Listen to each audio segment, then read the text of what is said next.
안녕하세요. 사업하는 미국 변호사 신천동 29입니다. 여러분의 PER은 얼마인가요? 네. PER이라고 하면 아마 이렇게 딱 와닿지 않는 분들도 많으실 거예요. PER이라는 것은 주당 순이익의 약자인데, 아마 뭐 주식 투자나 펀드 투자 등 다양한 투자를 해보신 경험이 있으시다면 PER이라는 단어를 한 번쯤은 들어보셨을 겁니다. 근데 제가 오늘 소개해드리고 싶은 이 책, 사장학 개론이라는 책의 김승호 회장님은 이 PER이라는 개념을 각 개개인한테 적용을 하는 굉장히 흥미로운 접근법을 보여줍니다.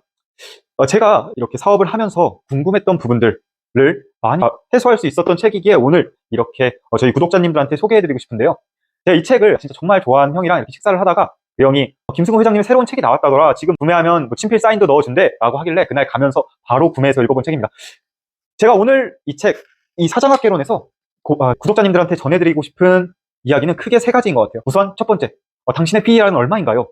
라는 주제와, 그리고 두 번째로 뛰어난 경쟁자가 왜 축복인지에 대해서, 마지막으로 세 번째로 창업하기에 가장 좋은 나이는 언제인지에 대해서 이 사장학 개론이라는 책이 말하고 있는 그 세 가지에 대해서 한번 오늘 이야기를 해봤으면 좋겠습니다. 우선 당신의 PER은 얼마인가요? 이 PER이라는 개념을 각 개개인한테 이렇게 적용한다는 게 저는 굉장히 흥미롭게 다가왔는데요. 예를 들면은 정말 돈을 많이 버는 운동선수가 있다고 생각을 해봅시다.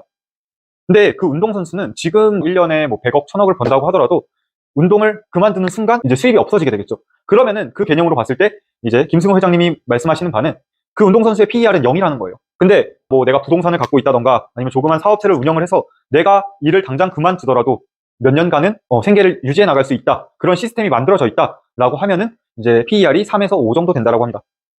거기에서 한 단계 더 나아가서 내가 어떠한 일도 하지 않아도 나의 대를 잇는 모든 사람들까지 일을 하지 않아도 살 수 있는 그런 시스템이 갖춰졌다라고 하면은 나의 PER은 10 이상이라고 합니다. 그러니까 우리가 생각하는 그 연봉의 개념이랑 이 PER로 각 개개인을 판단해보는 개념이랑은 정말 다른 거죠.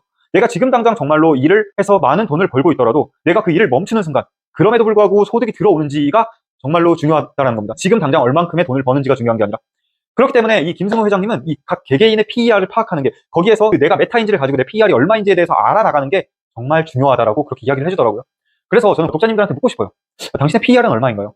그럼 그 PER을 늘리기 위해서는 어떠한 일을 해야 할까요? 한번 이 부분을 고민해 보셨으면 좋겠어요. 앞으로 살아갈 날들이 아직도 많이 남았는데 그 안에서 내가 정말로 일을 갑자기 그만두게 되었을 때 나는 어느 정도 안정된 삶을 꾸려나갈 수 있을까? 그러한 시스템이 만들어지고 있을까를 한번 정말 깊이 고민해 보셨으면 좋겠습니다. 그리고 두 번째로 이 사장학 개론이라는 책을 읽으면서 좀 감명 깊게 봤던 부분은 왜 뛰어난 경쟁자가, 뛰어난 경쟁 업체가 나에게 축복인지에 대해서 이 책을 읽으면서 한 번 더 생각해 보게 된 것 같아요. 우리는 보통 나보다 뛰어난 경쟁자 혹은 나의 생계를 위협하는 경쟁자가 있으면 그것을 불행으로 치부하는 경향이 있는 것 같아요. 근데 그거를 우리가 진짜 깊숙이 생각을 해보면 그 경쟁자가 없었다면 내가 지금처럼 그만큼 성장할 수 있었을까요? 그리고 그 경쟁자가 없다면 내가 지금 이 속해 있는 이 업계가 정말로 더 성장할 여지가 있었을까요? 그러한 관점에서 보면은 그러한 뛰어난 경쟁자가 있다는 것은 나에게 불행이 아니라 정말 축복이라는 거죠. 그렇기 때문에 경쟁자보다 뛰어나기 위해 노력도 해야 되는 거지만 그 경쟁자와 함께 더욱더 성장할 수 있는 방안을 고민해보는 것도 굉장히 중요하다고 합니다. 저는 이 부분을 이 사장학 개론이라는 책을 읽으면서 내가 가지고 있던 틀을 깨부시고 다시 한번 생각해볼 수 있었던 기회였던 것 같습니다. 그리고 마지막으로 이 사장학 개론이라는 책은 김승호 회장님이 사장을 가르치는 사장으로 약 한 10년 정도 넘게 강연을 하고 계시거든요. 많은 분들이 이 질문을 해주셨다고 해요. 가장 사업하기 좋은 나이가 얼마인가요? 내가 50인데 40인데 사업을 해도 괜찮나요? 근데 김승호 회장님이 하시는 말씀은 자신도 50대에 성공을 했다는 거예요. 40대에서 50대에 성공을 하셨다는 건데 그 전에 수많은 실패를 경험했다고. 근데 그 사업을 함에 있어서 그 수많은 실패는 필연적인데, 그러니까 그걸 피할 수가 없대요. 필연적으로 찾아오는 건데 그걸 어떻게 열정적으로 어떻게 내가 극복해 나갈 수 있는가가 중요한 거지 나이는 중요하지 않다라고 합니다.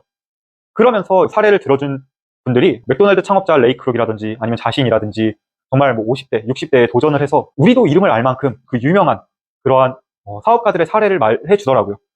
내가 사업을 하는 데 있어가지고 정말로 중요한 건 나이가 아니라 내가 얼마만큼 이거에 대한 열정이 있고 얼마만큼 내가 해내고자 하는 일에 대해서 간절한지가 더 중요하다라고 하는 겁니다.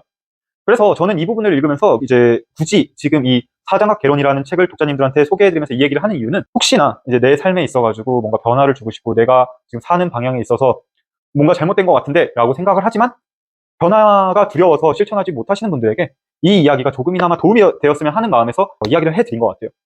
미국에 매년 중소기업들이 모여서 하는 컨퍼런스 같은 게 있다고 합니다.